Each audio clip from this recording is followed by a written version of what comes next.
중국 공산당과 인민해방군, 글로벌리스트 흑막 세력, 악마의 내러티브 사제들 이 세 집단으로 이루어진 삼각편대에 대한 전 세계 애국민중의 가치지향 주권국가를 향한 투쟁을 매일 전해드리고 있는 세뇌 탈출입니다. 오늘은 이 중국이 도대체 왜 저 모양까지 망가지고 있나? 코로나로 지금 죽을 길에 몰려 있는데 그러면 뭔가 내부 정비를 하고 내부 변화를 해야 되는데 그러기는커녕 지금 그 왕이와 정용 그 사이에 그 통화를 또 왕이가 터뜨려 가지고 아주 그 저질스럽고 히스테리컬한 그런 경로로 스스로를 몰아넣고 있습니다. 그래서 오늘은 그것에 대한 얘기를 경기대학교 조성환 교수님 모시고서 나눠보도록 하겠습니다. 안녕하세요. 네, 안녕하세요. 그 왕이와 정우영 사이 통화에 대해서 좀 정리해 주시고 말씀해 주시죠. 외교적으로 절대 이야기해서는 안 되는 이야기까지 넣어서 뭐 제일 그 참 어이가 없는 거는 편절주라고 남조선 저기 그 편향된 장단에 춤추지 마 제발 이 네. 얘기를 이제 편향된 입장을 가지지 말라 이런 식으로 해서 뭐 보도가 되긴 됐는데 말하자면은 저기 중국이 지금 우리 한미 정상회담 하고 난 뒤에 우리한테 야 바이든 우리한테 있으니까 우리 손아귀에 있으니까 남조선 너무 까불고 그러지 마 뭐 이런 투로 완전히 그냥 무슨 그러니까 아니 이걸 원래 둘이 통화하고 네.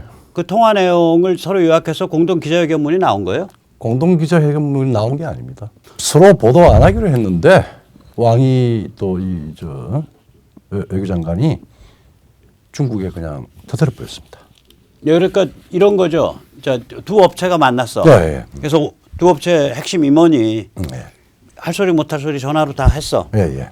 그러고 나서 이 얘기는 바깥에 안 하고 그냥 통화가 있었다는 사실 정도만 바깥에 얘기하고 예. 내용은 얘기하지 맙시다라고 둘이서 얘기를 했어. 네, 그렇죠.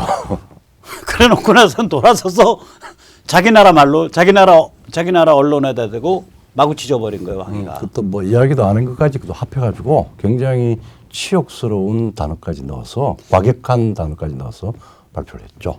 이야기한 그거 이상 치욕스러운 얘기가 있었을지도 몰라. 정용이 이 정도면 저기 뭐야 그 들이받아야 되는데 안 받고 있잖아.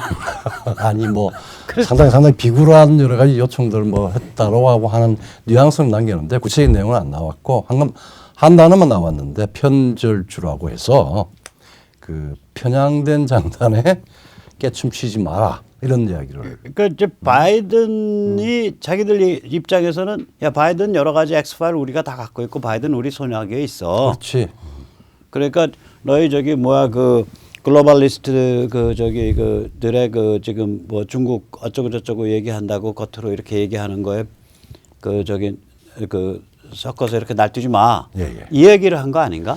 그 이야기죠. 그러니까 결국은 예. 뭐 미국이나 우리한테 한 이야기보다는 네. 그 내부에 지금 상당히 네네. 이 미국의 변화에 대해서 초조해하고 있는 중국 그 대외 정책뿐만 아니라 정치국의 그 고위 이 당료들한테 상당히 좀 저기 말하면 불안감이 배어 나왔다는 거. 예, 불안하니까 이런 예. 거죠. 불안하니까. 불안하니까, 예. 예. 뭐 심지어 문재인 너마저도 그렇죠. 그거지. 브루투스 너마저 좋다. 야 제인아 너마저도 우리 등짝에 칼 찌를 거냐? 그것도 있고 이제 그다음에 제인아 너 저기 몇 달 안 남았는데 네. 정확히 이저 물러나기 전에 중국한테 확실히 머리 숙여서 되돌이킬 수 없는 조치를 좀 해. 뭐 이런 거고 그다음에 이쪽에서는 시진핑의 방한 이 부분을 굉장히 배깅을 했던 것 같아요. 많이 이렇게 요청을 한 것 같은데 네. 또 발표문에서는 자기 혼자 떠드는 발표문에는 그 이야기는 전혀 안 나왔습니다. 예. 무시했죠. 시진핑 방안을 못하지 감히. 감히 못하죠. 감히 못하죠. 중국이 감히 못하죠. 그러니까 난 지금 이상해. 문재인이 지금 얘기하는 거 보면 이상해요. 시진핑이 여기 방한한다는 건 국제 지정학, 동북아 지정학의 기본 질서를 정면으로 어기고 미국의 코털을 뽑는 행위인데. 그렇죠. 그걸 해달라라고 애걸복걸하고 있는 문재인은 정신머리가 어디가 있나. 그럼 근데 시진핑이 더 도른 상태예요? 문재인이 더 도른 상태예요? 보면 뭐 둘 다 뭐 개친도친 좀 방향이 다르지 않나? 방향은 완전히 다르죠. 예, 문재인은 보면은 비굴, 눈치. 눈치 그다음에? 여기에 이런 방향으로 돌았고 시진핑은 저 지금 중국 지배 집단은 과대망상증을 향해서 일관되게 과대망상이죠. 그게 이제 조금 더 심각하게 이야기를 하면은 집단적인 일종의 과대망상이 네네. 분출 내지는 폭발한 겁니다. 이게 이제 그 이거 이런 과대망상증을 이제 그 저기 옆에서 불지르고 이걸 통해서 또 출세하려는 놈들이 있고 출세도 상당히 많이 한 놈도 있고 그러지 않아요? 아, 일단 출세를 넘어서서 네. 왕훈이라고 그 상당히 이제 이 중국 이 소위 제국 정치의 중요한 요소 중에 하나인데 뭐 책사라고 이야기하기도 하고 뭐 하는데 대표적으로 말하자면은 권력자의 비위를 맞추고 권력자의 사고를 말하자면은 일반화시켜서 이 집단을 망상으로 몰고 가는 아주 대표적인 그 역할을 하는 사람들이 있습니다. 그게 이제 지금 중국 현대사에 들어와서는 왕후닝이라고. 지금은 왕훈인이죠. 예, 예. 그러니까 시진핑의 입속에 혀같이 노는 그렇죠. 예. 스탈린 때 지다노프. 저단오프 같이. 예, 그래 이거 왕훈인인데 이게 굉장히 고위직이라면서요. 중국 저기 뭐야 저기 그거죠. 중국 공산당 공산당 정치국 위원이죠. 정치국 위원회 상임위원이에요. 상임위원회. 그러니까 스탠딩 커미티 멤버. 스탠딩 그러니까 27명의 정치국 위원이 있고 예, 그 중에서 7명의 상임위원인데 상임위원이 그 중의 한 명. 아, 그럼 이건 거의 반신 데미가드의 반열에 올라갔는데. 그게 시진핑 들어가서 그런 게 아니라 저기 조자양 그다음에 그 장쩌민 그러니까 조자영이면 지금 1988년 8년 그때부터 조자양파였어. 조자양파에서 개혁파였고. 이 왕원이는 항상 권력파네. 그러니까 항상 주류파야. 주류파. 상해파 출신인데 예. 상해 후단대학 그 교수 출신인데 네네. 젊었을 때 조자양의 그 주니어 책사 노릇을 했고 네. 그다음에 장쩌민으로 넘어왔을 때 말하자면 3개 대표론이라고 하는 네. 또그 그럴싸한 그 말하자면은 그 슬로건을 만들어줬고 그게 뭐예요? 그 3개 대표론에 그 3개가 뭐예요? 뭐 세 개를 첫 번째는 뭐 생산적이죠. 경제 경제 발전을 공산당을 대표하고 주도한다. 공산당이 경제 발전, 기술 발전을 대표한다. 그다음 두 번째는 문화 발전.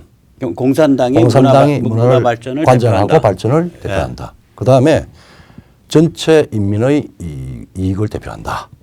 이제 그러면 이게 예, 그 3개 대표론. 3개 대표론이죠. 그래서 우리는 대의제 민주주의가 필요가 없다. 필요 없다 그런 거죠. 공산당이 이미 다 대표하고 다 있는데. 대표하고 있다. 그러니까 이제 이게 말장난이죠.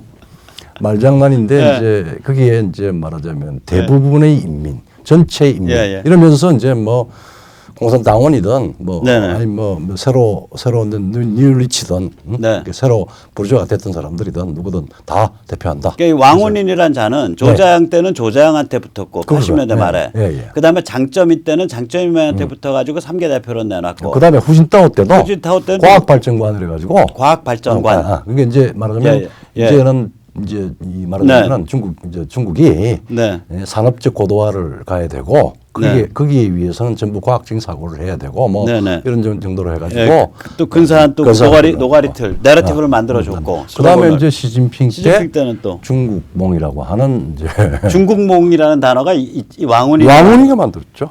중국의 꿈. 중국의 꿈. 근데 그것만 만들었느냐?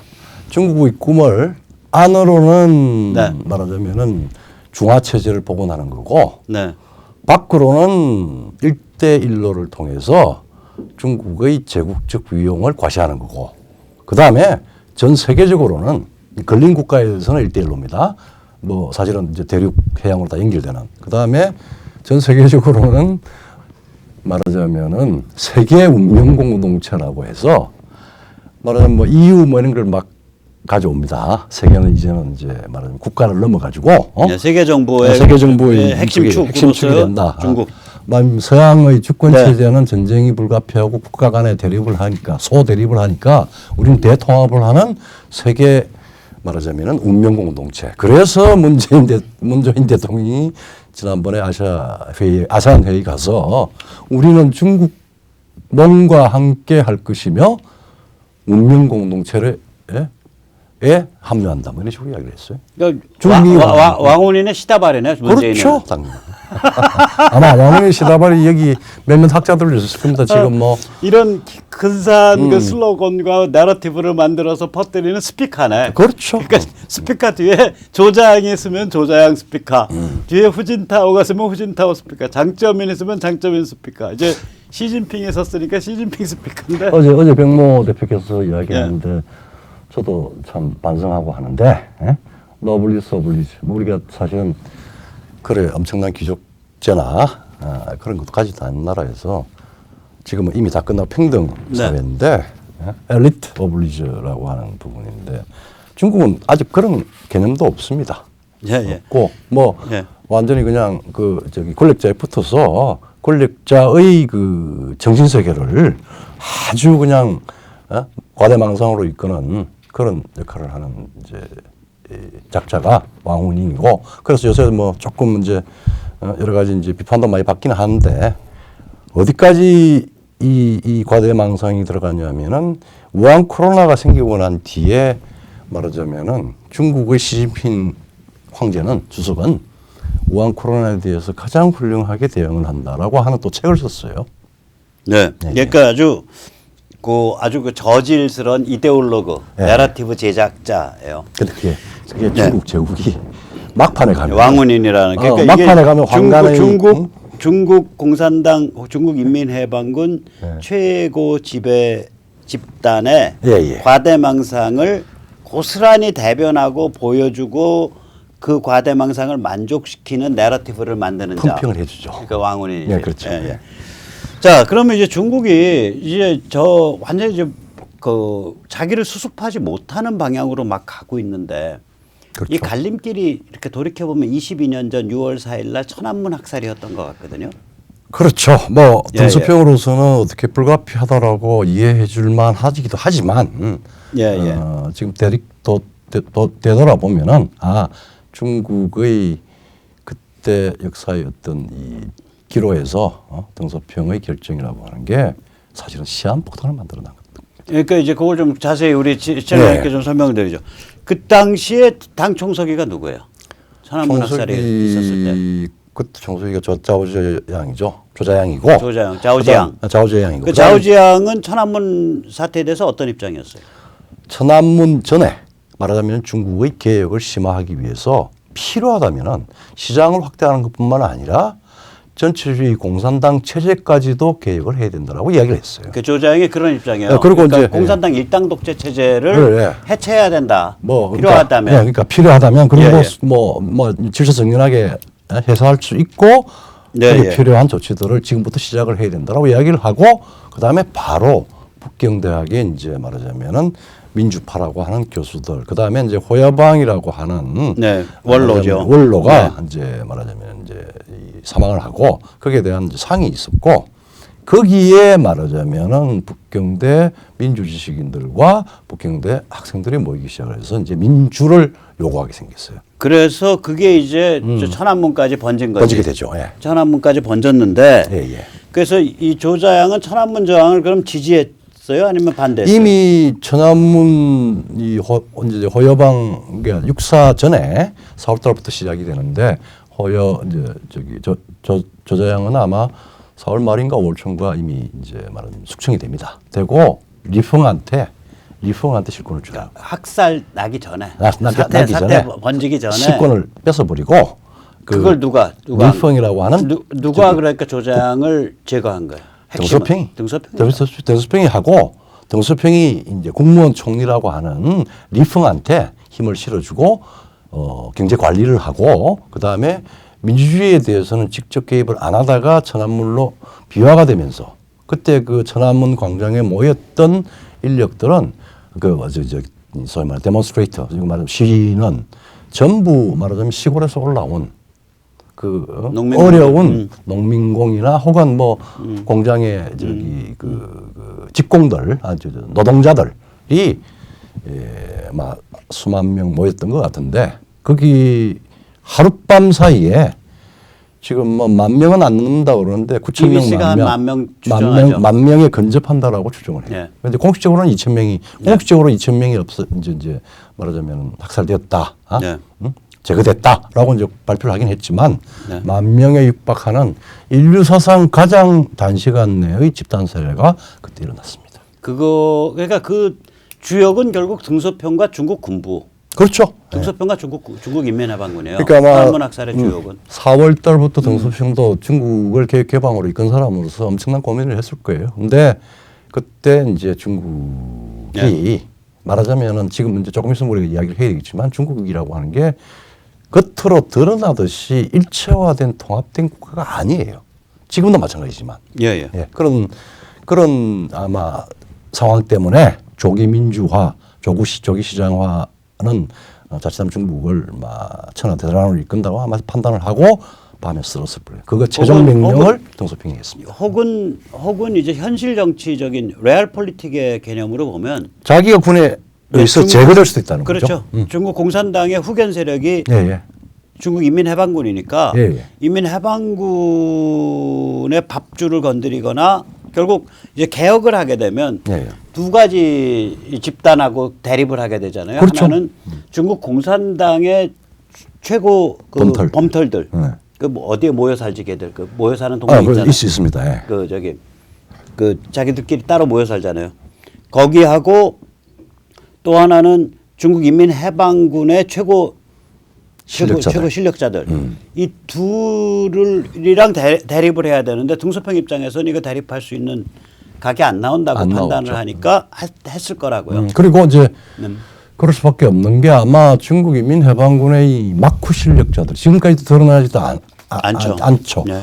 막후 실력자들이 그 당시에 이제 중국이 최고 지도자는 모택동부터 49년부터 지금까지 전부 군사주석입니다. 국가주석 위에 군사주석이에요. 네. 그래서 이제 등소평이 모든 이제 군사주석을 제외한 다른 전면에 표면상에 나타나는 공직을 맡지 않고 있었어요. 유일하게 군사주석만 가지고 있었고 그게 아마 군의 실력자가 이거 조기에 제압하지 않으면은 축도법도 안 된다. 개혁 개방도 못하면서 네. 중국은 또다시 우리 과거에 겪었던 군불로 간다. 뭐 이런 식으로 압력을 넣었을 거예요. 그러니까 등소평 때 그 이제 그 개혁 개방을 위한 근본적 조치들을 안 하고 예. 군과 당의 암세포, 그 암덩어리 같은 흉측한 걸 그 위에다가 개혁 개방이라는 집을 지어버린 거예요. 암세포를 밑에 깔아놓고 서로 타협하고 조정하고 예, 자기가 살아 있을 때 군사주석으로서 힘을 쓸 수 있을 때는 그게 관리가 됐어요. 근데 이제 그 암세포가 이제 점점 더 흉측해져 흉측해지죠. 가지고 그게 예. 이제 시진핑이라는 얼굴로 드러난 거지. 그렇죠. 예. 그런데 참고로 중국이 이 그러한 그 천안문 학살을 저질렀을 때의 그 정도의 국민소득 수준이 우리가 70년대 중반이거든요. 그렇죠. 중반이죠. 1970년 중반인데 그거보다 좀 늦게 잡아서 70년대 말까지 잡는다면 우리가 워낙 급속하게 발전했으니까 그러면은 우리는 그때 이미 박정희 대통령 때 이미 씨앗이 다 깔리거든. 근본적 개혁을 위한. 그게 이제 예를 들면은 그때 그러니까 부가가치세. 그러니까 전 세계에서 굉장히 빠른 속도로 우리가 일본보다 빠르니까 그렇죠. 유럽 대부분의 나라보다 빠르고 부가가치세가 도입이 되면서 경제가 투명해지고 금융실명제, 토지실명제까지 놓이게 된다. 그렇죠. 사회가 부패가 이렇게 뿌리를 박아서 제도화될 수가 없는 상태가 그렇죠. 돼요. 거기를 이행을 한다고요. 그렇죠. 그 다음에 79년에는 정부주도 경제를 시장주도 경제로 바꾸죠. 노선을. 그렇죠. 예. 그러면 77년 신인학 이제 부총리부터 시작해서 준비를 해서 79년에 완전히 이제 79년 초죠. 예, 초죠. 그게. 예. 그 다음에 의료보험, 산재보험이 도입이 된다고. 소위 말하는 이제 이제 4대 보험의 두 가지 예. 시작이 그러니까 시작됐죠. 예. 우리는 그러한 그러니까 권위주의 정부인데 박정희 정부가 권위주의 정부 때 그 권위주의 정부를 넘어설 수 있는 근본적 개혁의 그 주춧돌이 놓이거든요. 70년대 중반 후반에 이게 그런데 그 당시에 중국은 개혁으로 가는 길을 천안문 피바다로 딱 콘크리트 쳐서 막아버리고 그렇죠. 암덩어리 그 피바다 아래는 암덩어리예요. 암덩어리는 이제 그 타이츠 태자당으로 대표되는 중국 공산당 범털 집단. 범털 집단. 그다음 인민해방군 범털 집단. 네. 이 이해관계랑 입장 딱 놓고서 그 위에다가 엉터리 개혁개방집을 지은 거야. 그러니까 그게 그게 이제 등소평의 시한폭탄이죠. 그렇죠. 시진핑이가 이제 그 위에 올라탔고 시진핑가 이제 그 폭탄 터뜨리는 거예요. 이제 그걸 꽃가마를 이제 시진핑 머리와 예. 머리를 이제 좌지우지하고 있는 게 왕후닝이고. 네네. 그 다음에 이제 핵심적인 문제는 뭐냐면은 이 소련이나 혹은 동유럽이나 네네네. 다른 국가들하고 다르게 이 중국이 왜 인민해방군 체제냐, 군벌 체제냐, 우리 지난번에 한번 이야기를 했는데 군벌 체제예요 여기. 이게 사실은 국가와 당, 그다음에 국가와 군을 구분을 안 했습니다. 아직까지도 기본적으로는 실제 주인은 군입니다. 여기서 이제 참고로 예, 예. 이 그 소련 공산 체제에 대해서 좀 말씀을 드리면 예, 예.